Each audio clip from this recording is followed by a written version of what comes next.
Hello, everyone, and welcome back into another episode of Conversations with Chris and Cameron. It's episode 35, and we're going to be mainly talking about the UK versus Louisville football game on Saturday. But first, before we get into that, of course, L's down. Let's say happy Thanksgiving to everybody. I hope everybody has a great one. Of course, this will probably be uploaded on Thursday, but have a great Thanksgiving, everybody. How are you doing, though, Cameron? Yeah, hey, happy Thanksgiving to everybody. Thankful for anybody that's tuned in. Hope y'all have a great Thanksgiving with the family and everything. But I'm doing well. I've been enjoying like an unhealthy amount of basketball that I've been watching during this feast week. So it's been fun so far. And then I mean, as we're recording this, it's still ahead of Thanksgiving. It's a great slate tomorrow while I'll be with family and stuff. So been good hoops and then the cats are playing tonight. So it's been I've been doing well.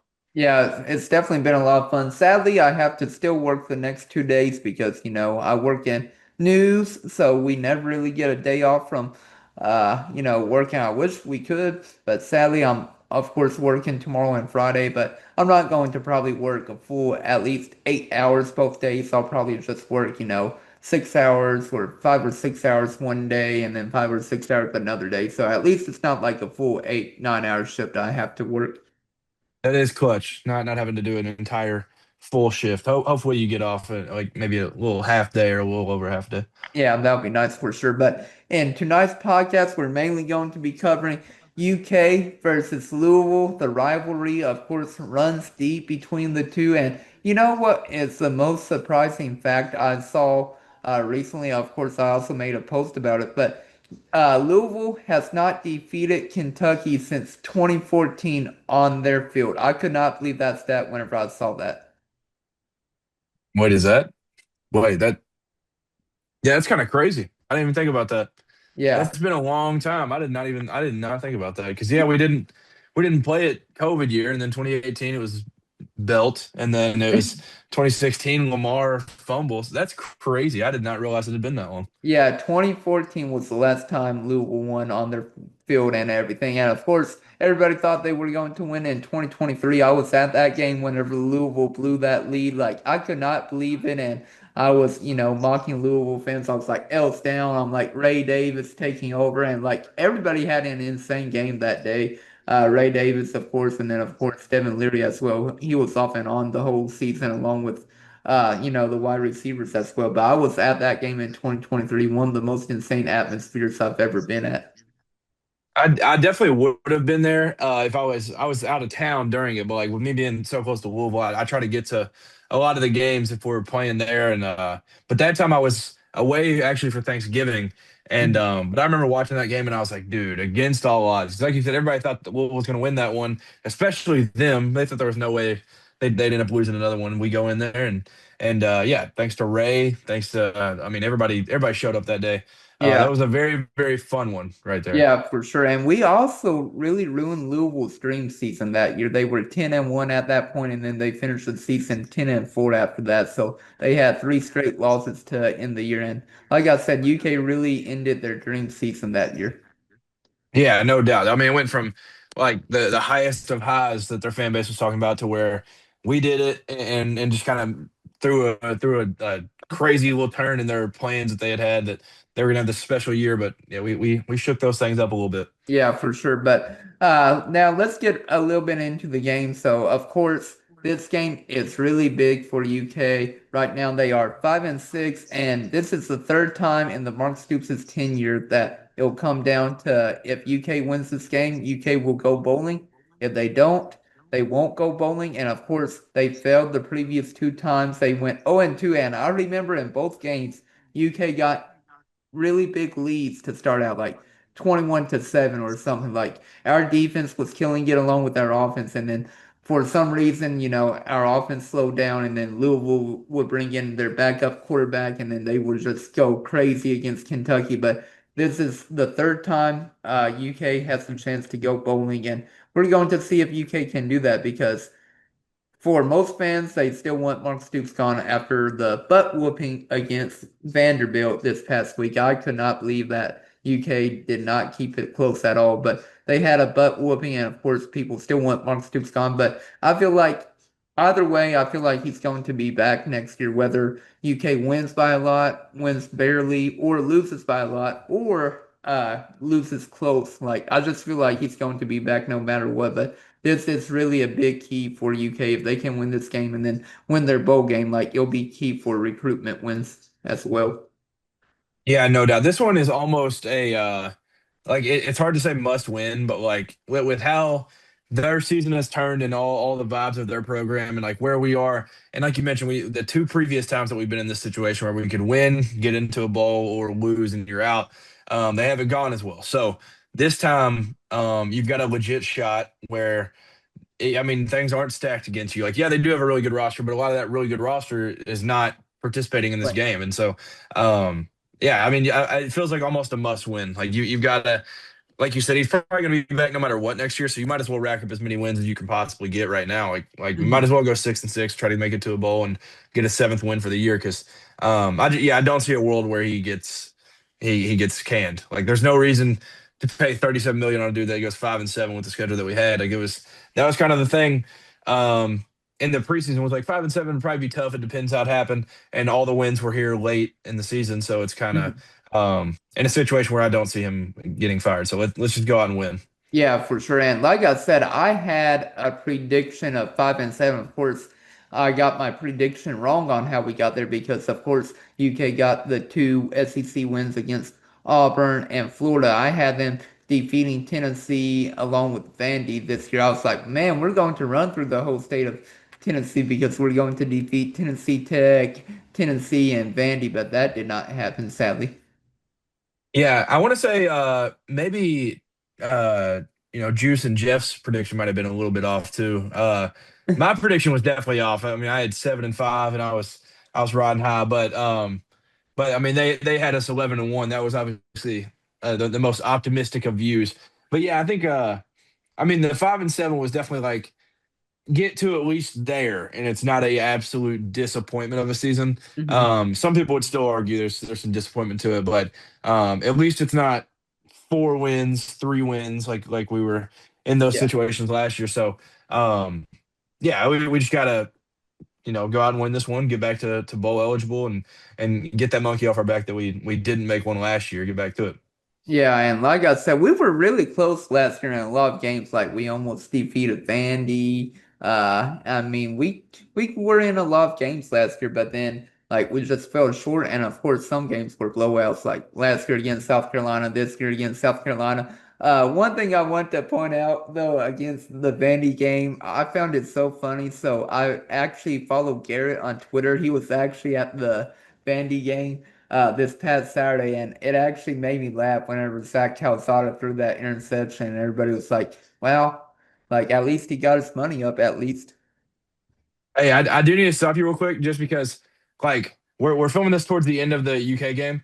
Uh-huh. Walker Horn just hit a three. It was Walker, electric. Yes, Walker, into the shot clock. Walker Horn first career points. It was epic. woo! Let's go. Um, I don't have the game on right now because my girlfriend she went to UC Cincinnati, and she's right now watching UC play. And currently, at this time of the podcast, they are down 9 with 7 minutes left in the game.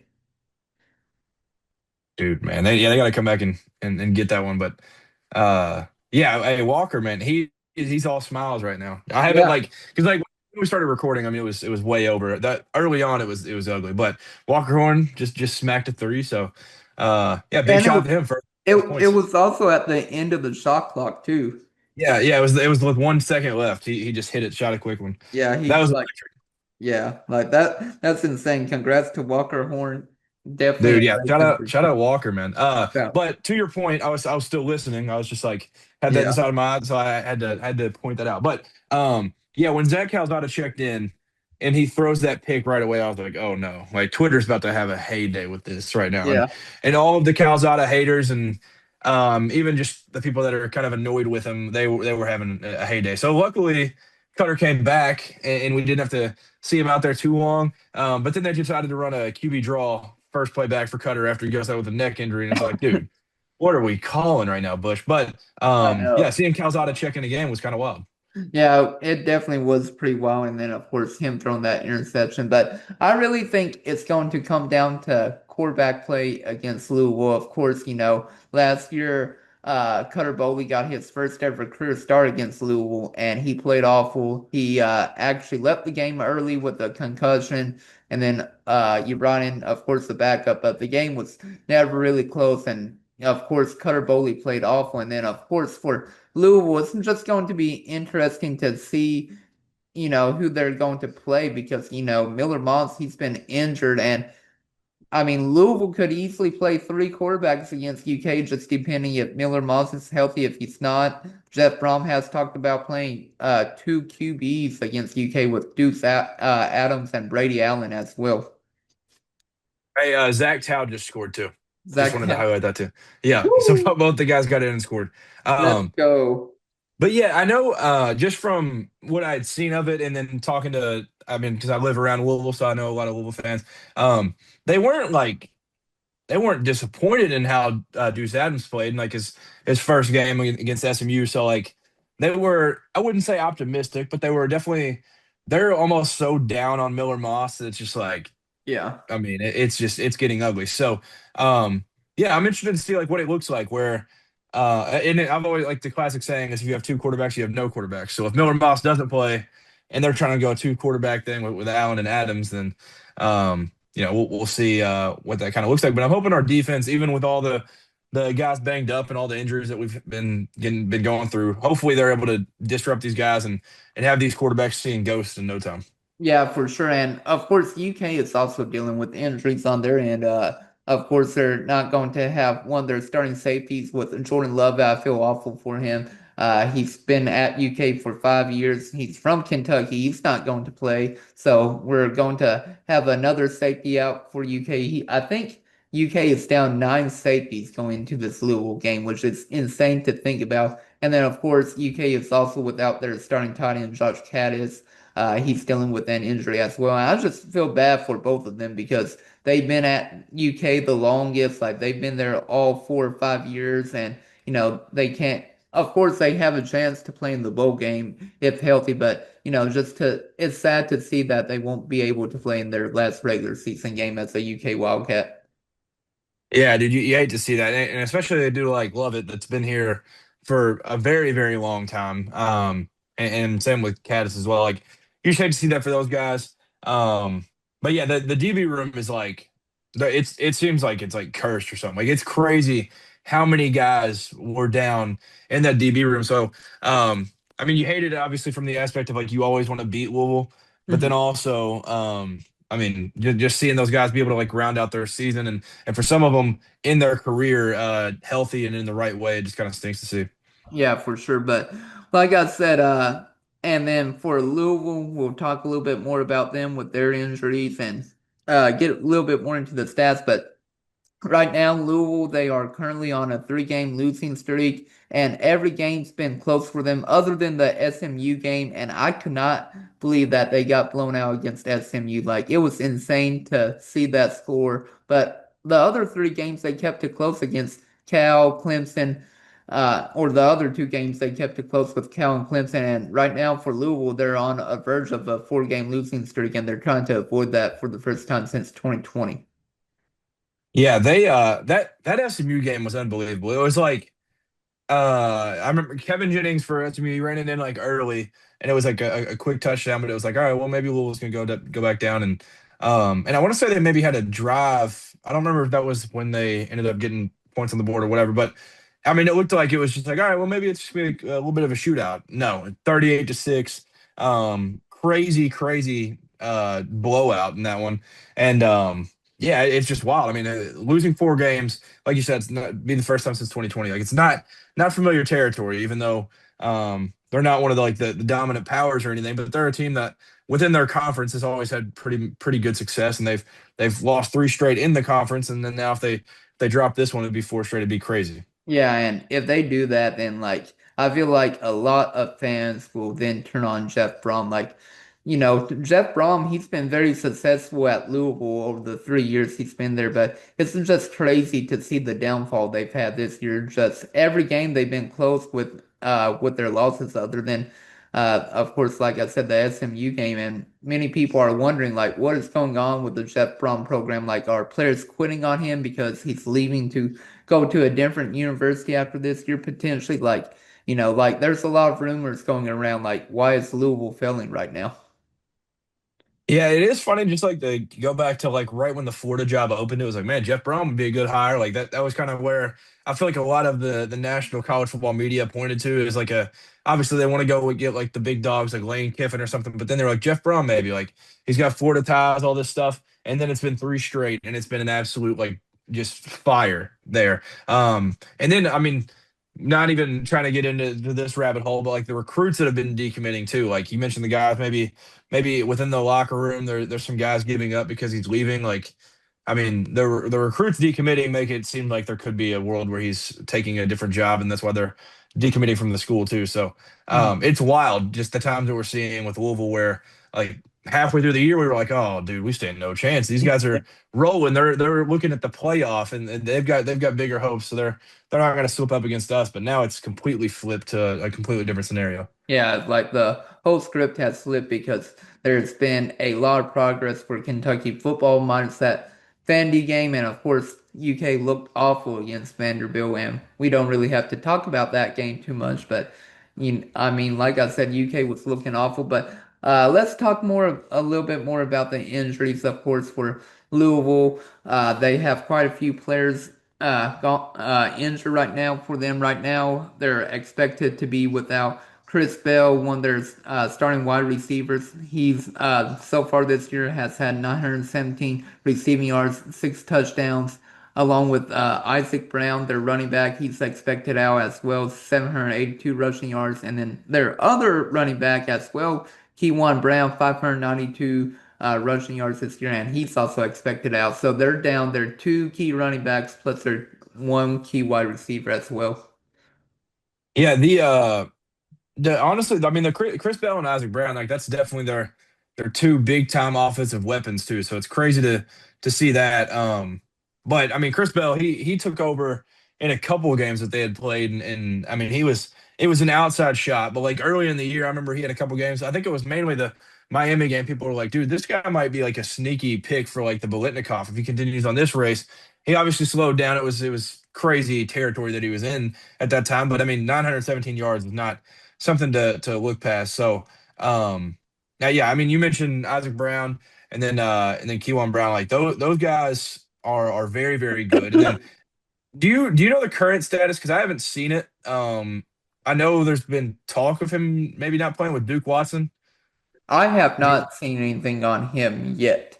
Because he's their third running back, but last year he was their number two behind Isaac. Um, and I mean he's kind of their third, so like I don't know if he's gonna play. They might be like on their fourth string running back. It's crazy the injuries that they're going through. Yeah, that would definitely be crazy if they get to their fourth string running back. We'll have to see about that. Right now, Miller Moss is also questionable to play. That's their starting quarterback, and of course, Louisville they were playing with two quarterbacks last game, so it'll be interesting to see what Brom does because, like I said, it would be insane if they played three quarterbacks against UK on Saturday.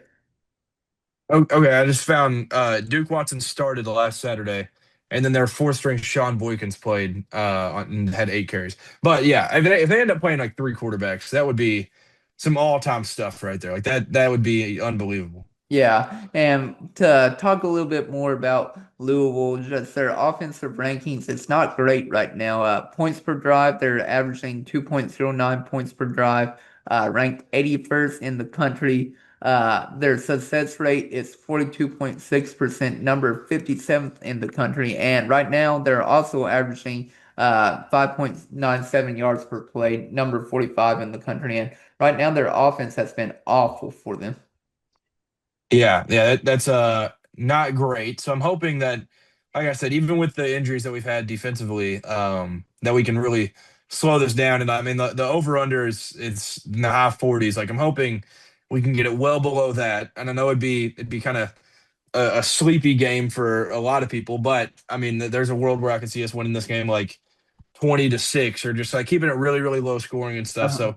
So like you said, with their offense, it's been weird because at times it's been like, oh shoot, they're unstoppable. But then there's also been many moments where you're like, yeah, this Mhm. team's just not it. So I'm Yeah. hoping our defense can show up and ball out against these boys. Yeah, and especially against that James Madison game early on in the year. Like James Madison was just insane how great their defense was against Louisville, and their offense really didn't get it going until they had that big run towards the end with Isaac Brown. And of course, Louisville eventually blew the game out of the waters and eventually won. But it was just crazy to see how bad Louisville's offense was at the end and how great James Madison's defense was.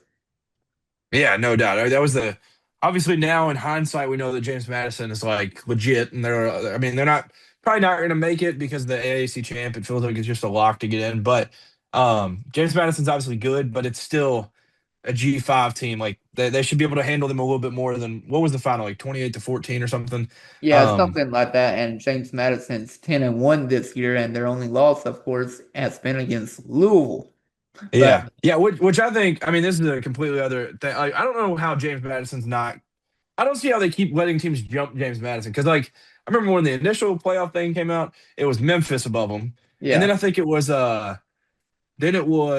Memphis lost, so then it was like, oh, James Madison's got to be there, and then they put USF over them, then USF lost, and then it was like, all right, now it's James Madison. Now they put Tulane over them, and I'm like, dude, like, I know Louisville's falling a little bit, and like they've got three straight losses, but like that being James Madison's only loss is still pretty yeah, impressive on the road it to pretty, Louisville. yeah, It's crazy. and like you said, 28-14, the final score was in that game. Yeah, like I don't know what the spread was, but I'd imagine that's covering it. I don't know what it was in that game, but man, Yeah, yeah, I don't know. I forgot what it was, but I do believe they covered. I think it might have been like 17.5. let me see if I can find it real quick. It was 15 and a half. So James Madison covered. They did cover, but continuing to talk about Louisville's offense though, but their red zone touchdown percentage is 59.38% right now. Ranked number 88 in the nation, awful, and they've also been averaging, or they also had 16 turnovers this year, ranked number 92. So basically, for UK and their defense, they have to make sure they stop Louisville in the red zone, but also be able to turn the ball over like they did in 2023. I think Louisville had like 4 turnovers that game, which was insane, like 3 interceptions and 1 fumble or something. I'm like, how did like Kentucky's defense manage to do that back in 2023 against them? That was the JJ Weaver game, wasn't it? Where he Yeah, just the like J.J. Weaver game, man. I think he won MVP that year too. I believe so. But yeah, no, that would be very ideal, and hopefully we see a couple interceptions and stuff, and maybe one or two go back to the crib, and we can kind of like snooze away and win this one easily Yeah. based on some turnovers and stuff. So like you mentioned, like if we can turn them over, stop them in the red zone, that's a good recipe for getting out of there with a win. Yeah, for sure. And really, I would love to see Ty Bryant win the MVP for UK. Of course, I would like to see any UK player to win the MVP because that means UK won the matchup. But I would love to just see Ty Bryant, maybe potentially Cutter Bowley win the game MVP against him. Like, Ty Bryant has had an insane year this year with 4 interceptions. And I'm like, wow, like UK's actually been, getting interceptions this year compared to years past under Brad White's defense. Granted, Ty Bryant has been lucky in where he's been at, where like the ball gets deflected and then he's right there to be able to catch it. But, I'm hoping like maybe Ty Bryant has that like crazy game and becomes the game MVP against Louisville. That would be awesome, the local kid getting it done for the state team. So like you mentioned, he's been in the right spot many times. I'm hoping we can kind of see him in that spot this weekend as well because he's definitely like I mean, once you're from this state, once you're from around the Lexington area, it's just like this game means a little bit more when you're going against that team down 64. Hey, we have that saying with the SEC, it just means more. It just means more. Yeah, it's just gonna mean a little bit more for Todd Bryant. We need him to pop off. Yep, and just talking a little bit more about Louisville's offense, they have scored over 23 points in regulation, three straight, or Louisville has not scored over 23 points in regulation in 3 straight games. So this game I feel like could be really low scoring. Like I feel like it could end up being like a 24 to 20 game or something. And they have only reached 30 points outside of Boston College since September.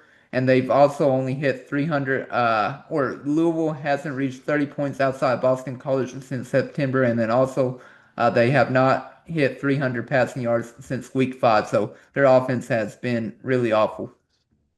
That is kind of crazy. I don't remember what the stat was, but there was some like crazy stat early. I guess it would have been through maybe the Virginia or maybe the Miami game. I don't know, but it was like every single game there was some crazy stat about their offense about how they or I think it was honestly I want to say it was the maybe like 24 plus in a certain amount of games straight. It was like almost Mhm. every game of Jeff Brom's era, like they had scored like 24 plus, and then obviously that was snapped against what was it, Clemson. Mhm. Um, so maybe that streak ended, but they did have like a it looked like a decent offense for a while, but then they've just like crumbled and they've fallen apart as of late. Yeah, and basically for them, UK has to capitalize on how poorly Louisville's offense has been. Like I said, try to get some takeaways. Like I feel like for UK to win this game, of course they have to have a plus in the turnover margin. Like you have to turn Louisville over, but I feel like for UK to actually stand a chance in this game, of course, other than getting sacks, they need at least, I would say, at least 2 turnovers to win this game. I feel like.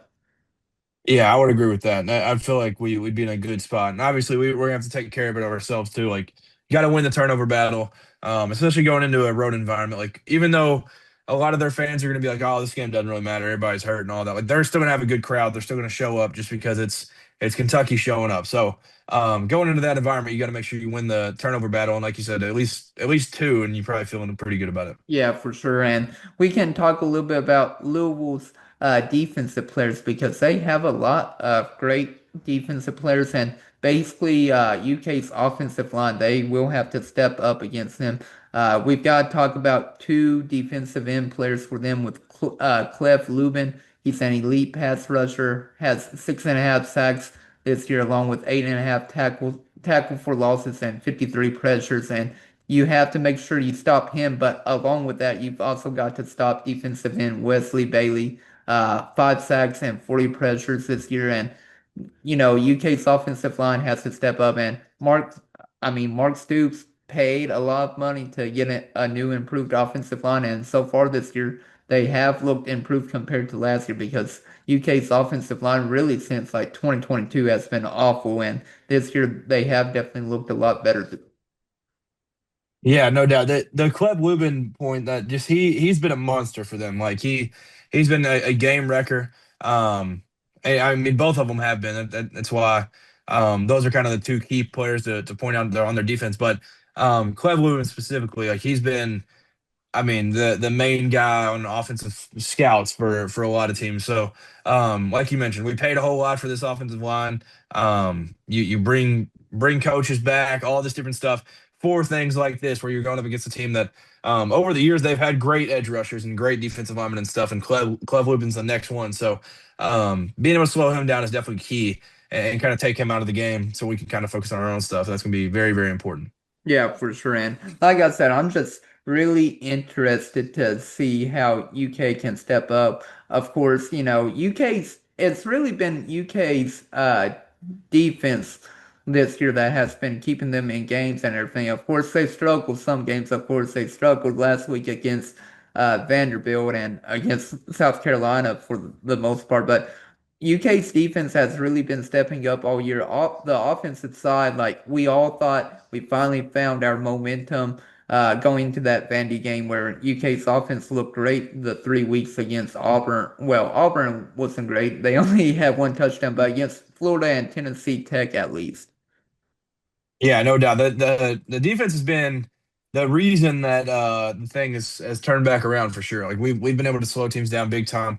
And yeah, that's got to continue. Definitely in this one. And like you mentioned, we Auburn wasn't necessarily the best, most prolific offense in the world, but there were some other teams that were able to put up some points in games that we were able to slow down. I mean, outside of the Tennessee game, I would say I felt pretty good about our Oh, our defense in a lot of games. And then there were a couple early that were like you just certain plays in the game you were just like, oh my gosh. But mhm. overall, it's been kind of the consistent factor all year, and it's gotten stronger as the year's gone on. Even though Yeah. we've battled injuries late, but Yeah, like you were saying, against Tennessee, the defense looked awful, but the offense actually looked great against yeah, them. that was the shock. I was like, what in the world is our offense doing? But yeah, that game was crazy. Yeah, well, usually against Tennessee every year, our defense usually struggles, and then our offense actually steps up. Like, usually it's like 30-42 Tennessee, like where we scored 4 touchdowns against them or something crazy like that. Yeah, yeah, and that was the recipe for it this year with how good our offense looked all season and or all game, and then we just go out and give up 56 in that one. So it was just Yeah. it was brutal. Yeah, it was definitely brutal, and it's brutal right now for my girlfriend because GC is probably about to lose to Eastern Michigan. They're down 59-51 with 1 minute left. Oh no. Well, if it makes it any better, I don't know if this would help, but Tennessee's about to lose. They just choked a big lead against Kansas. What? Wow. Yeah, I they was were up surprised. like 10 with like 10 minutes left or something, and then now Yeah. yeah, Flory Badunga's at the line. It's 76-72 Kansas right now. Wow, that's insane. Yeah, I was expecting Tennessee to win this game, like once they got up, like you were saying, by 10 points, because they've had the lead for a majority of the game. So that is very Yeah. surprising that Tennessee is going to lose to Kansas. Of course, if you told me before the matchup started, I would have said Kansas was going to defeat Tennessee, but Tennessee had the lead control for majority of the game. So that's definitely surprising. Yeah, I mean they led for probably 30 minutes of it and then they just kind of choked away here at the end, but Yeah, for sure. But getting back to this UK Louisville game, though, we need to also talk about their linebacker TJ Quinn. He's the anchor of the defense for them. He has 77 tackles and 2 interceptions this year, and he's been overall great for them. And like I said, for UK, they have to watch out for those three key defensive players for them. yeah, no doubt. You gotta slow these guys down, do our thing on offense, and yeah, effectively take these guys out of it as quick as possible. Yeah, for sure. And like I said, I feel like for UK, they need to get their running back room going. Literally, nothing was going last week against Vanderbilt. Like, I feel like the whole offense had like one of their worst games since probably against South Carolina, if I had to guess, when Cutter Boley played his first ever career start on the road. I feel like that was probably UK's worst offense since that South Carolina game. Yeah, that offense was really really bad last. It was literally just all systems failure. It's everything just passing game, running game, defense, everything was just terrible against Vanderbilt. Yeah, and I feel like honestly, it reminded me a little bit of back in 2018 when UK got blown out against Tennessee, and UK, of course, went 10-3 that year, but I think they lost like 24-7, where their offense did not show at all, and Tennessee's offense and defense was insane against them. Yeah, that I mean that yeah that kind of rings a bell for what that vibe was like. But I mean Saturday just the flashbacks to that just man Yeah, that was a brutal one. yeah, for sure. Talking a little bit more about Louisville, they have a top 25 defense with a disruptive pass rush and surprisingly solid secondary. So for UK, they have to make sure they get the ball out quickly if they are running the ball, or I mean, if they are passing the ball. And of course, as well, Cutter Boley has to be better against Louisville, unlike last year where he had, I think, 1 or 2 interceptions and it was never really close, and hopefully Bowley can have a better game compared to last year against Louisville. Yeah, no doubt. He's definitely gonna have to have a bigger game for sure. But and also I mean Carson Beck overall had a pretty good year and they picked him off like 4 times. So Yeah. they're definitely a solid and good enough defense to win a game like this. So we're gonna have to, like you said, get it out quick. Mhm. Make good decisions throughout this game and take care of it. Yeah, and then for Mark Stoops, he is 4-1 versus Louisville on the road, and all 3 road wins were upsets against 3 different Louisville head coaches as well. So this game is going to be really big for him. Yeah, no doubt. Got to keep the streak going too since 2014. 2014, yeah, it's insane. I was a sophomore in high school when UK last lost to Louisville. Like, that's insane to think about. Yeah, I was a sixth grader. You were a sixth grader, so I'm a little bit older than you. Not to get off topic, but yeah, that's insane that I've graduated from high school, I've graduated from college, and I've had three different jobs since UK or since Louisville last won against UK. Yeah, I mean, it's unbelievable how long that's crazy. I mean, I feel like I would have thought about it for a while. I'd been like, oh yeah, it's been 2014, but that's a wild stat. It's just been that long. Yeah, for sure. But I mean, we can talk a little bit more about Louisville. Like I said, it'll be interesting to see what happens with this matchup. Mark Stoops did say earlier this week that Cutter Boley is expected back next year, so I'm excited about that. Of course, some people are saying like, how will we know for sure if he'll be back next year? If like we're not for sure if we'll have Mark Stoops back as well next year, but I feel like it's a guarantee that we'll have at least Mark Stoops back. But who knows? A team might try to pry away Cutter Boley to, Tennessee or something like that. Yeah, I feel like it was definitely premature announcing, and I don't really know the whole point of announcing it that early. But yeah, I'm still obviously you do have to take like what he says as legit, but at the same time, I'm kind of like we'll see. We'll wait for the actual announcement from the man himself, and we'll see them. But that is exciting news if that ends up being true. Yeah, and I'm thinking to myself as well, like, does Cutter Boley really want to return, or is Mark Stoops just saying that to to save face with, Kentucky fans right now? Yeah, I feel like it's more the latter. Like I feel like he's probably just trying to save himself for a little bit. Yeah, and of course, he also said earlier this week that ruffled a lot of feathers that he is a Kentuckian. He's like, I moved away from home after I graduated, and I've lived here for 13 years now. Like, I'm a Kentuckian. Yeah, I kind of like that comment. I know it's kind of like it was kind of a jab at like the people that aren't super big fans of him, but I kind of like it. Like this is his home.